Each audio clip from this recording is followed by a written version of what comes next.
यहाँ के लोकप्रिय मुख्यमंत्री योगी आदित्यनाथ जी।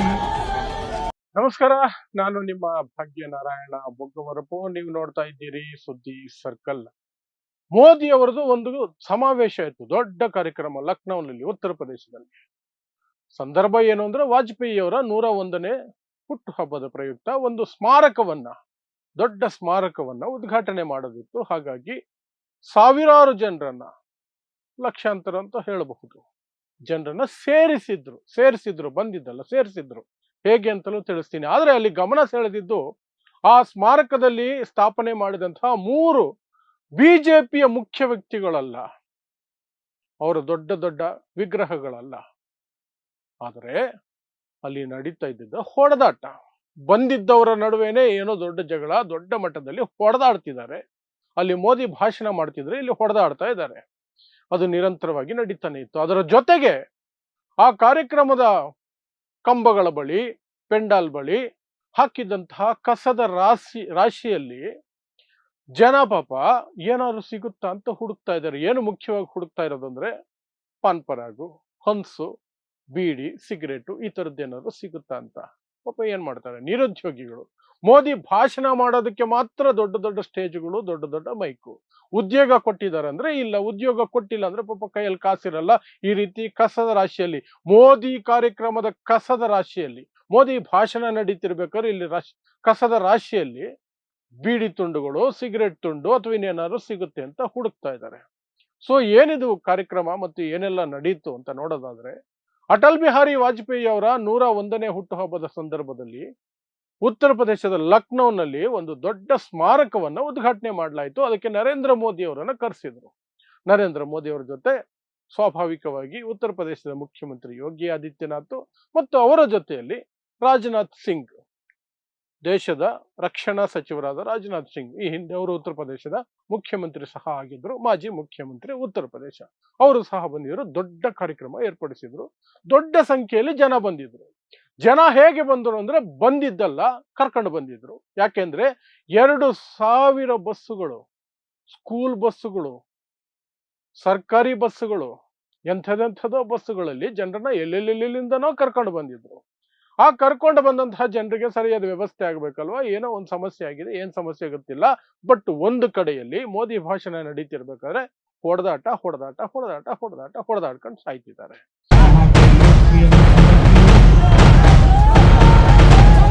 योगी आदित्यनाथ जी। ಇನ್ನೊಂದು ಕಡೆ ನಾನು ಹೇಳ್ದಂಗೆ ಕಸದ ರಾಶಿಯಲ್ಲಿ ಬೀಡಿ ತುಂಡು, ಸಿಗರೇಟ್ ತುಂಡು ಏನಾದ್ರು ಸಿಗುತ್ತಾ ಅಂತ ಅದನ್ನು ಹುಡುಕೊಂಡಿದ್ದಾರೆ.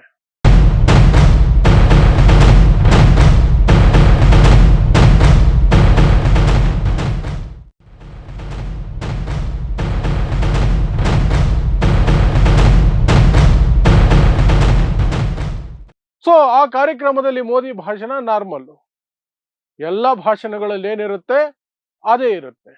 ಏನೋ ಒಂದು ಹೇಳೋದು, ಜನರ ಚಪ್ಪಾಳೆ ಗಿಟ್ಟಿಸ್ಕೊಳ್ಳೋ ರೀತಿಯಲ್ಲಿ ಏನೋ ಒಂದು ಹೇಳೋದು, ಅದು ನಡೀತಾ ಇತ್ತು. ಅಲ್ಲಿ ಆ ಸ್ಮಾರಕದಲ್ಲಿ 3 ಮುಖ್ಯವಾದಂತಹ ಬಿಜೆಪಿ ಅಥವಾ ಈ ಸಂಘ ಪರಿವಾರಕ್ಕೆ ಸಂಬಂಧಪಟ್ಟಂತಹ ನಾಯಕರುಗಳ ದೊಡ್ಡ ದೊಡ್ಡ ವಿಗ್ರಹಗಳನ್ನ ಉದ್ಘಾಟನೆ ಮಾಡಲಾಯಿತು. ಯಾರ್ದು? ವಾಜಪೇಯಿ ಅವ್ರದ್ದು ಮಾಡಿದ್ರು, ಶ್ಯಾಮಾ ಪ್ರಸಾದ್ ಮುಖರ್ಜಿ ಅವ್ರದ್ದು ಮಾಡಿದ್ರು, ಮತ್ತು ಪಂಡಿತ್ ದೀನ್ ದಯಾಳ್ ಉಪಾಧ್ಯಾಯ ಅವ್ರದ್ದು ಮಾಡಿದ್ರು. ಈ 3 ಜನರ ಇದನ್ನ ಅಲ್ಲಿ ಮಾಡಿದ್ರು.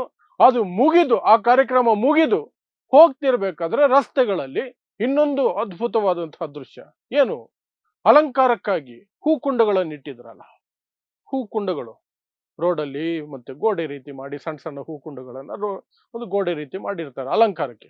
ಅವುಗಳನ್ನ ಜನ ಕದ್ಕೊಂಡು ಹೋಗ್ತಾ ಇರೋದು, ಕೈಗೆ ಸಿಕ್ಕಿದಷ್ಟು ತಗೊಂಡು ಹೋಗ್ತಾ ಇರೋದಷ್ಟೇ. ಆ ನಂತರ ಅಲ್ಲಿ ಗೋಮತಿ ನದಿ ಪಕ್ಕದಲ್ಲೇ, ಆ ನದಿ ಎಷ್ಟು ಗಲೀಜಾಗಿದೆ ಅಂದ್ರೆ ಅದು ಕಾಣದೇ ಇರ್ಲಿ ಅಂತ ಒಂದು ದೊಡ್ಡ ತಡೆಗೋಡೆ ರೀತಿಯಲ್ಲಿ ಗ್ರೀನ್ ಬಟ್ಟೆ ಬಳಸಿ, ಮೋದಿಯವರು ಎಲ್ಲೂ ಹೋದ್ರು ಅಷ್ಟೇ ಅಲ್ಲ, ಬಡತನ ಮುಚ್ಚಿಡಬೇಕು. ಟ್ರಂಪ್ ಬಂದಾಗ್ಲೂ ಗುಜರಾತ್ನಲ್ಲಿ ಅದೇ ಮಾಡಿದ್ದು, ಬಡತನ ಮುಚ್ಚಿಡೋದಕ್ಕೆ ಪರದೆ ಹಾಕ್ಬಿಡೋದು. ಬಡತನ ಕಾಣಬಾರ್ದು, ಇರಬಹುದು ಆದ್ರೆ ಕಾಣಬಾರ್ದು. No, it should not be visible ಅಷ್ಟೇ. ಇರಬಾರ್ದು ಅನ್ನೋದಲ್ಲ, ಇರ್ಲಿ, ಯಾರಿಗೂ ಗೊತ್ತಾಗದೆ ಇರ್ಲಿ, ನರಳಿ ಸಾಯ್ತಾ ಇರ್ಲಿ ಜನ, ನೋ ಪ್ರಾಬ್ಲಮ್. ಆದ್ರೆ ಯಾರಿಗೂ ಗೊತ್ತಾಗಬಾರ್ದು. ಗೊತ್ತಾದ್ರೆ ಗೊತ್ತಾಗಿಸುವವರ ವಿರುದ್ಧ ದೇಶದ್ರೋಹದ ಕೇಸ್ ಬೀಳುತ್ತೆ. ಯಾಕಂದ್ರೆ ದೇಶಕ್ಕೆ ಅವಮಾನ ಮಾಡ್ತಿದ್ದಾರೆ, ದೇಶದ ಬಗ್ಗೆ ಕೆಟ್ಟದ್ದನ್ನ ಇಡೀ ಜಗತ್ತಿಗೆ ಸಾರ್ತಿದ್ದಾರೆ ಅಂತ. ಸೊ ಹಾಗಾಗಿ ಅಲ್ಲಿ ಗೋಮತಿ ನದಿ ಇರುವಂತಹ ಗಲೀಜ್ಗೆ ಅಡ್ಡಲಾಗಿ ಒಂದು ಇದನ್ನ ಕಟ್ಟಿ ಏನೂ ಇಲ್ಲ. ಅಬ್ಬಬ್ಬಬ್ಬ, ನಮ್ದು ದೇಶ ಜಗತ್ತಿನ ಅತ್ಯಂತ ಸ್ವಚ್ಛಂದವಾದ ದೇಶ, ಜಗತ್ತಿನ ಅತ್ಯಂತ ಶ್ರೀಮಂತ ದೇಶ, ಜಗತ್ತಿನ ಅತ್ಯಂತ ಏನು ಎಲ್ಲ ರೀತಿಯಿಂದಲೂ ಸಹ ನಂಬರ್ ಒನ್ ದೇಶ ಅಂತ ತೋರಿಸ್ಕೊಳ್ಳೋದಕ್ಕೆ ಅದೊಂದು ಮಾಡಿದ್ರು. ಸೊ ಇದಿಷ್ಟು ಇವತ್ತು ವಾಜಪೇಯಿಯವರ 101ನೇ ಜನ್ಮದಿನದಂದು ಲಕ್ನೋನಲ್ಲಿ ನಡೆದಂತಹ ಮೋದಿ ಕಾರ್ಯಕ್ರಮದಲ್ಲಿ ಕಂಡು ಬಂದಂತಹ ಪ್ರಮುಖ ವಿಚಾರಗಳು. ಇವೇ ಪ್ರಮುಖ ವಿಚಾರಗಳು. ಹೊಡೆದಾಡೋದು, ಬೀಡಿ ಸಿಗರೆಟ್ ತುಂಡು ಹುಡುಕೋದು, ಗೋಮತಿ ನದಿಗೆ ಅಡ್ಡ ಒಂದು ತಡೆಗೋಡೆ ಕಟ್ಟಿದ್ದು, ಮತ್ತೆ ಹೂಕುಂಡಗಳನ್ನ ಕದ್ಕೊಂಡು ಹೋಗಿದ್ದು. ಇದು ಈ 11 ವರ್ಷದ ಮೋದಿ ಆಡಳಿತವನ್ನ ಒಂದು ರೀತಿ ರೂಪಕದ ರೀತಿಯಲ್ಲಿ ಪ್ರತಿರೂಪವಾಗಿ ಕಾಣಿಸ್ದಂಗೆ ಇತ್ತು. ಹಾಗಾಗಿ ನಿಮ್ಗೆ ತಿಳಿಸ್ತೀವಿ ಅಷ್ಟೇನೆ.